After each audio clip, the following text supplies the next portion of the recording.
for a summer night. I text you, I'm sorry, I don't mean to bother, but figured I gotta try. And you say you're busy, but I don't believe you, it's keeping me up at night. The way my emotions keep turning around, can keep it inside, no. Here we go, we go, we go. And let the roller coaster ride begin. Here we go, we go, we go.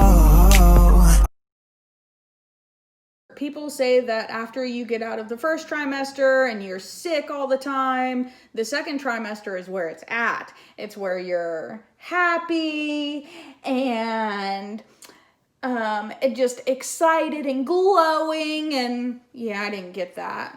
I had about a week of glowing, exciting pregnancy.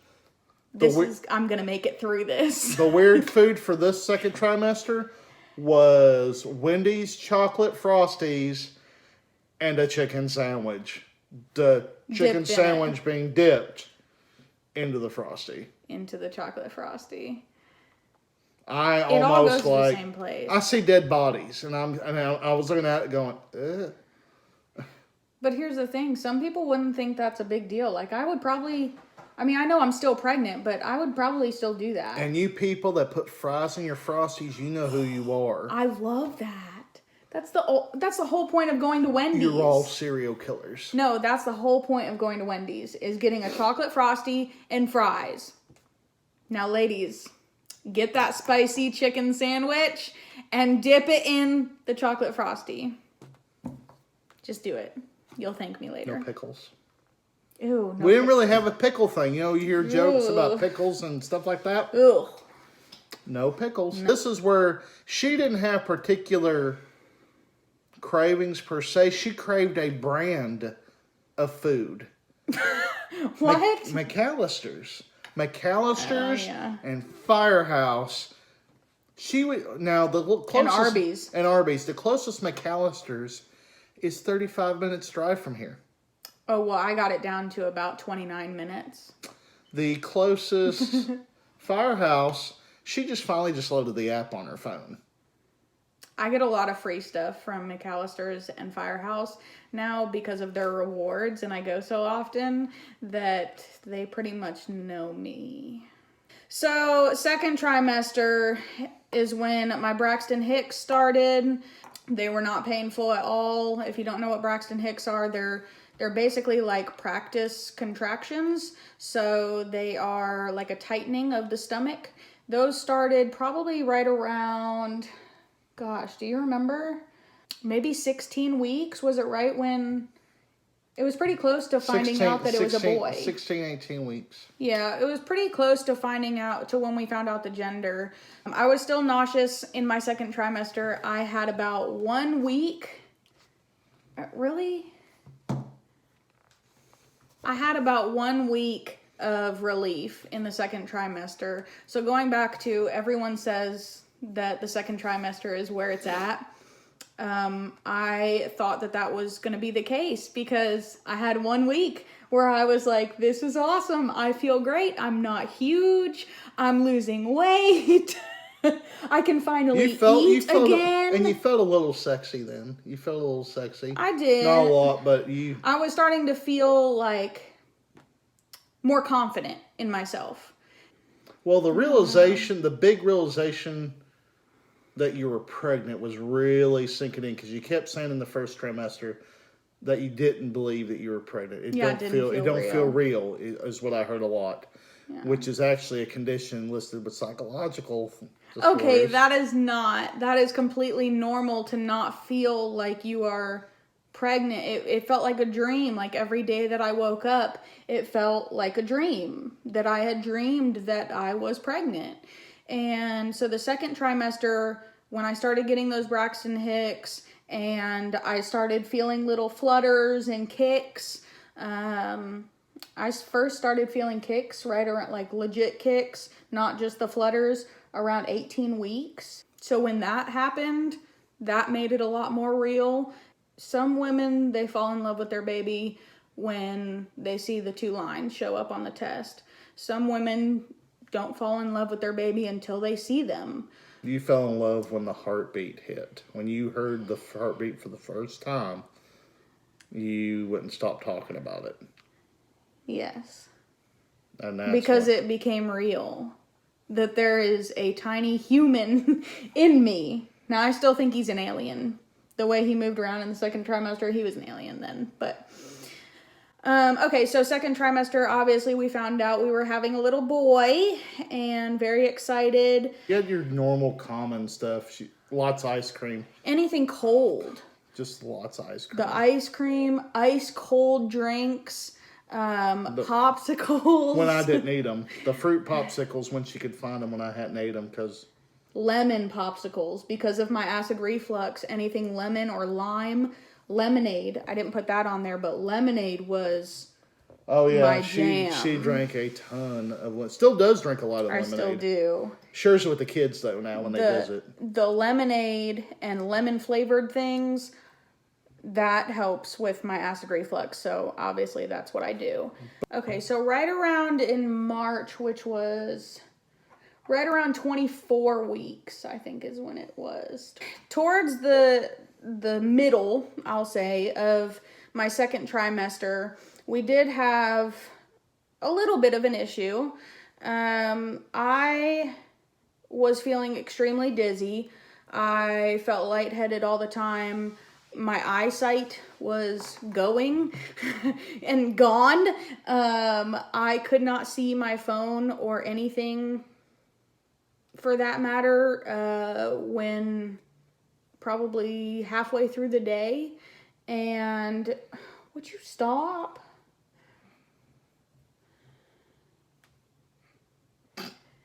Oh gosh, he's taking pictures.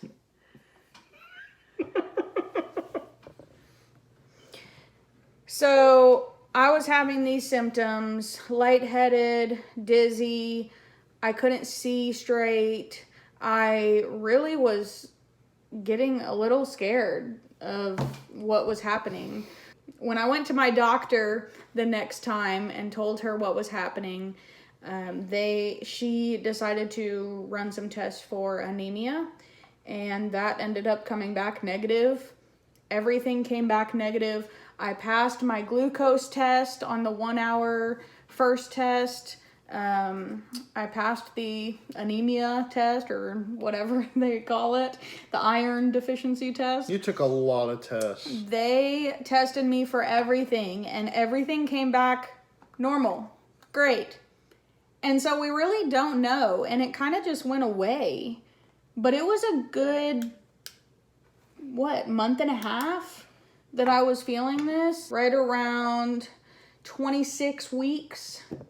So right at the end of the second trimester, almost made it to my third trimester, miserable, didn't think it could get any worse. And then COVID-19 arrived. So this was in March 2020. Mm-hmm. And the pandemic hit. Being in a quarantine while pregnant. Couldn't leave the house. Honestly, I couldn't leave the house anyways because I was so miserable. She watched a lot of TV. YouTube, Netflix, Hulu. Yes. My life was normal though. It was fairly normal. We didn't change too much. We had just made that decision that due to some things that was going on in her work, it just wasn't safe for her. Stop. It just wasn't too safe for her when she was pregnant to work in the job she did. Baby was more important at that time. This is a signal right here, guys. But it was like she says we, it's really her. So if I do this. Okay, please. So, we had made the decision. No, we had made the decision that at some point it was going to get to that point. I am pointing. Stop. It just happened sooner than what we had expected. So I was already not working. So as far as quarantine, we did take precautions. Obviously with Tim being in law enforcement, he still went to work and came home and everything was normal. And it was tricky to plan a baby shower, do the nursery, get anything ready. It did give me a lot of time to clean.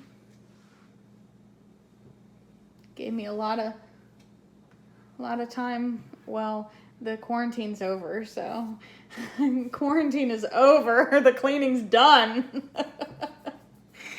Now I just clean the baby's room. The biggest thing with the quarantine while being pregnant is that my doctor's office is located in the hospital. So, are you kidding me? You can't stay off Facebook for 30 minutes? My daughter. I'm sorry. That was Facebook. And That was not a message to you. It'll still be there. Okay. The biggest thing is that my doctor's office is located in the hospital. So no longer could Tim come to appointments with me. She got away with a lot of stuff because she knew that I wouldn't tattletale on her if I'm not there. But it was tough. So he still can't go. We're in the 3rd trimester and he has not been to a doctor's appointment since 24 weeks. Yeah. No. 23 weeks. Since the end of 23 March. weeks you went to the anatomy scan. And that was it. Or not the anatomy, the anatomy scan. No, we did one after the anatomy scan. Where they sat me down in that uncomfortable chair and they did your first. They take the tape measure. And measure my belly. And measure your the belly. fundal height. The fundal height. It's not very fun. Okay, so it was the 24. So I'm 35 weeks and you haven't been to an appointment since 24 weeks. So it's been 11 weeks. So can you put a sad face emoji when I do that? You've missed a lot of appointments. And it was hard going to the 4D ultrasound. I think that was the biggest one. Like, going to my regular appointments, yeah, it was sad that I had to go by myself. But honestly, missing the 28-week 4D ultrasound was sad. He didn't, for me. Wyatt didn't cooperate anyway. No, he didn't. Technically, you could have gone to that ultrasound. They are allowing one support person.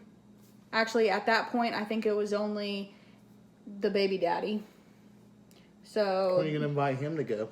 Shut up.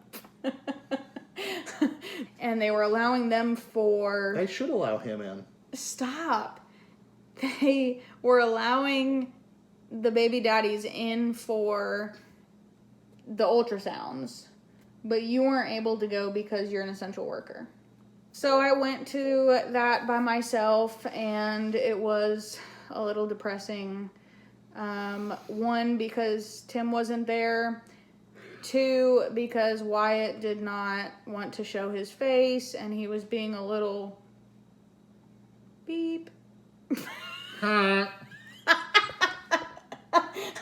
was being a little beep head.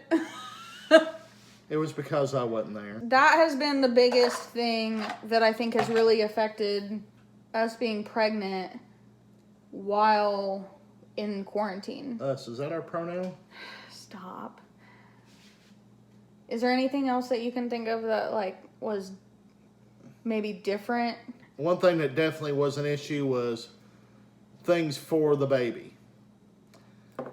Stocking, usually most parents stock up before the baby gets here. That's true. Diapers, When wipes. every single diaper or every single wipe is off the shelf and you're trying to get ready for your baby to show up, people usually understand that people have babies they got to take care of. But when they stock up so much, there's nothing left.